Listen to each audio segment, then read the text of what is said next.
right at the visitor center up here on the mountain. Headed up to the top, but we stay here for about 45 minutes. We got food to eat and to acclimate for a little bit.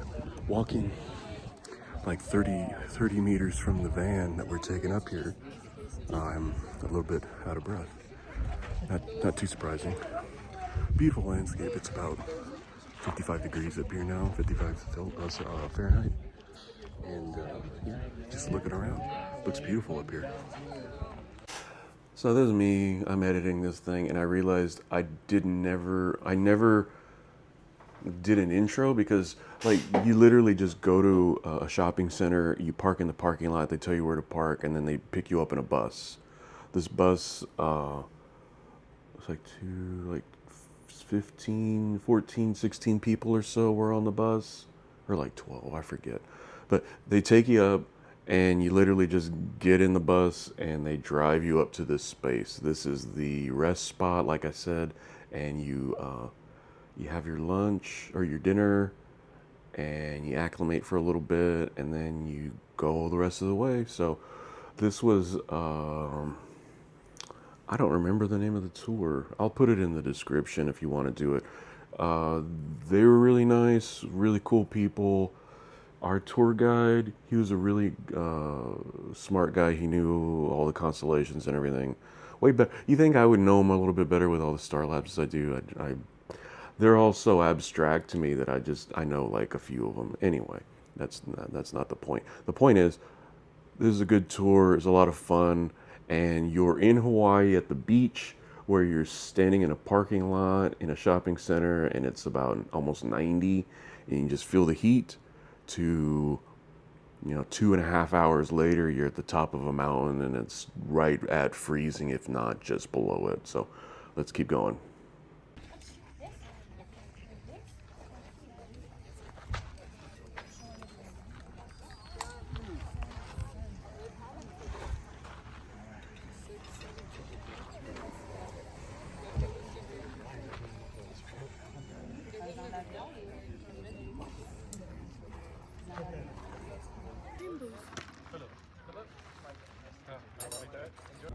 Because, a lot of people, they rent a Jeep. Might be the first time ever they rented a Jeep, and they're driving up this big mountain here. They also check to make sure they have enough fuel. Because, the closest gas station from here is about 50 miles away in Hilo. So you need minimum a half a tank. If you got less than half a tank, they'll turn you around. You're not driving up. And you also got to have a clean vehicle. Can't be muddy. They're concerned about any bugs or seeds in that mud, they don't want to contaminate the mountain here. Right over here, these are the famous Hawaiians. So the reason they paved up there is not for driving conditions, is just to keep down the dust.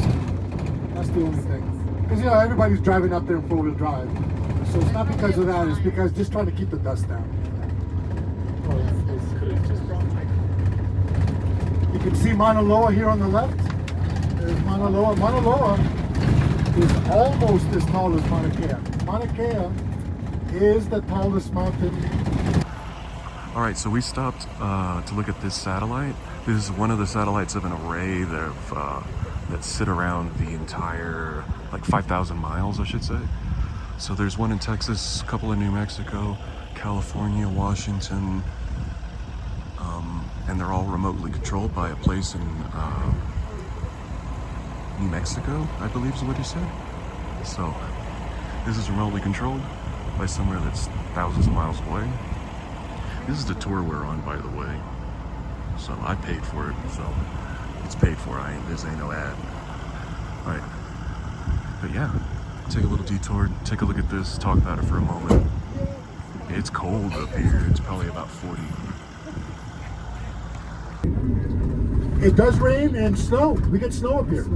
We get snow, so the snow melt, yeah. But we get rain as well, In the 1970s, back then, it's one of its original missions was to support the Voyager spacecraft.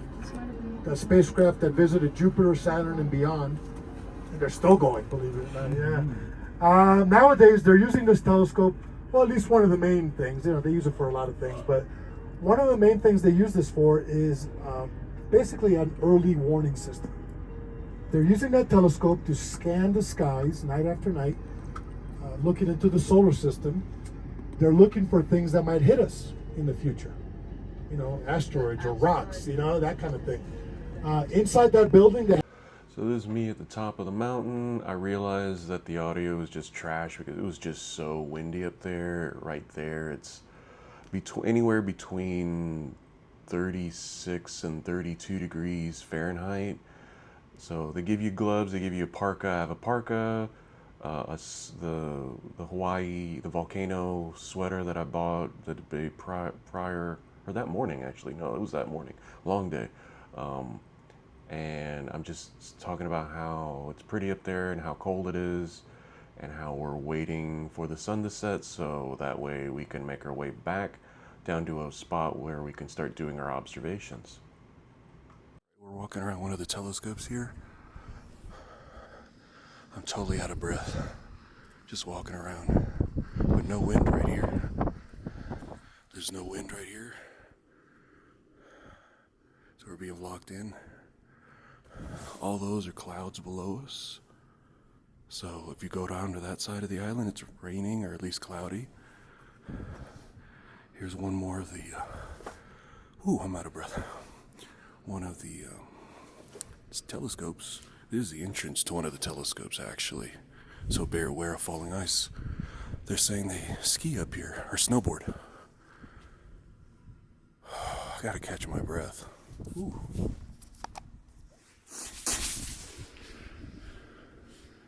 I do feel a little lightheaded and a low kind of woo, which they said is normal. So I've been breathing slow. Into the nose, into the mouth. Into the nose, into the mouth. You can barely see me, but you get the idea. It's gorgeous up here, it's ice cold, but yeah. Top of the world. Literally. So you can just feel like the second I turn this corner, it's just blowing constant wind. But yeah, this one's already opened. I got a picture of it. I'll put it here. And this one should be opening any moment. I think it might be because it's not like a shutter. It slowly opens. So everything starts becoming operational in the next few minutes because the sun just hit about 5 minutes ago. So that's all the video that I took because the rest of it are pictures. So let's go through these pictures real quick. I already put that one picture of the observatory. Let me go ahead and put this one.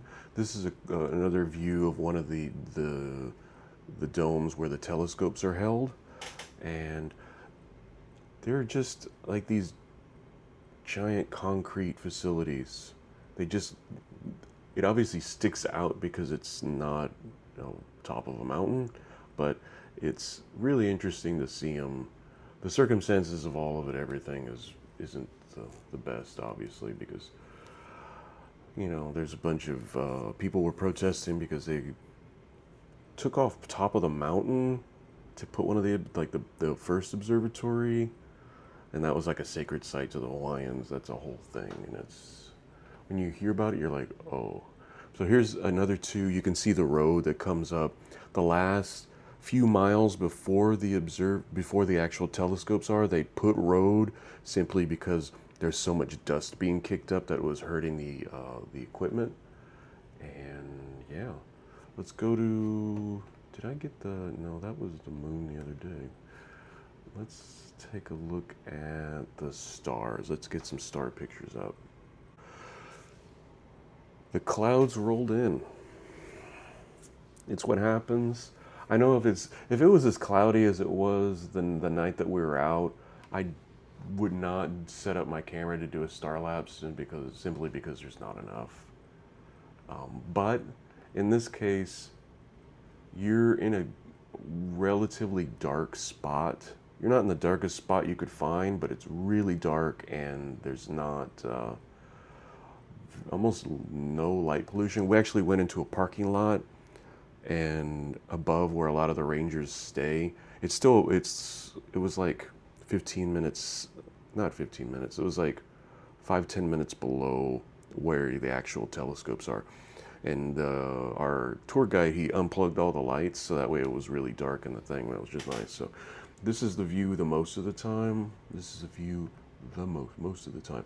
Now this is interesting because the thing in front is actually somebody's car that was covered, and I walked over to the side because everybody was using the telescopes and talking and looking up and just trying to see what they could see between the clouds.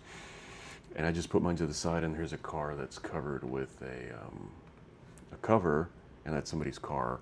In perfect world, I would have put it on top of the car, but I don't know if it had an alarm, and I wouldn't want anybody to put something on top of my guitar, my guitar for that matter, my car.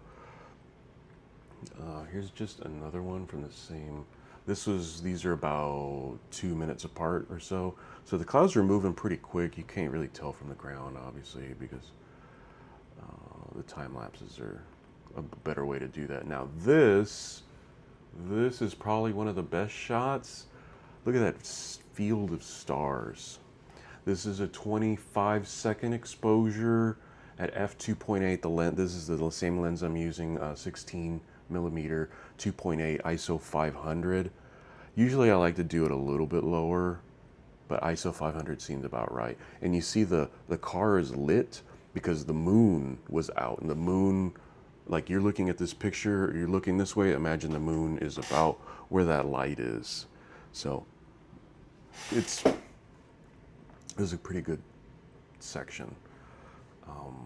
So much so that I left it there for a while, and I have like not enough to make a star lapse, definitely, but enough to let's look at the last image from that grouping. See, this cloud started to move it again, but you see on the right-hand side, there's this field of stars. It's amazing.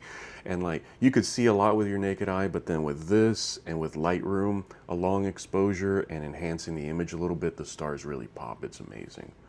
I really wish we had a clear night, but we had enough luck on the trip that this was acceptable. I was fine with it because we could have just packed up and everybody was ready to go because it was kind of cold and everybody was just tired at that point. But literally, this one lady was like, rah, rah, rah, the whole time. And like when she was talking, I was just like, ooh. Anyway, she literally went, hey, look, it opened up. We can see a bunch of stars. And like somebody was like, okay. And then like one of the kids went out and go, oh yeah, it is. And then we all got out of the bus and we went out and we looked. But then this is how it ended. The clouds started moving in and the field of view went down.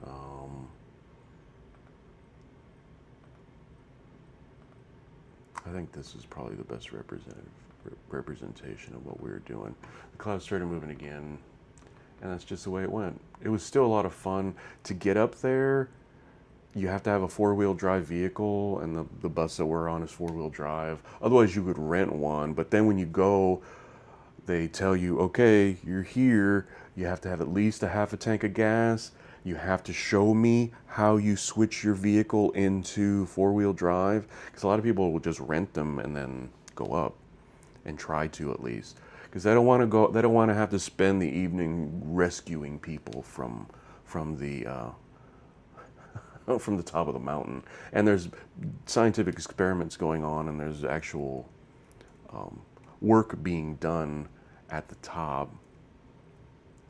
So they don't want a bunch of tourists going around messing stuff up. So you can't control the weather. We had good luck in almost everything else. The volcano was kind of like but it was actually nice because it was not hot, and it was kind of, you're in a humid spot all day and then you're in somewhere cool. It feels good.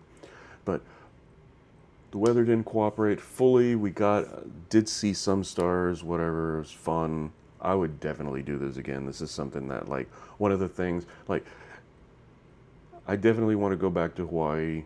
We're already talking, like, maybe doing it again next year. I don't know. Hopefully. Fishing and this, if it were just like, you're just going to do these two things, I'd be like, this is great. Just the experience of going up that mountain, being that high. I don't think I've ever been, no, I've never been that high. It's like 39, let me Google it. Hold on.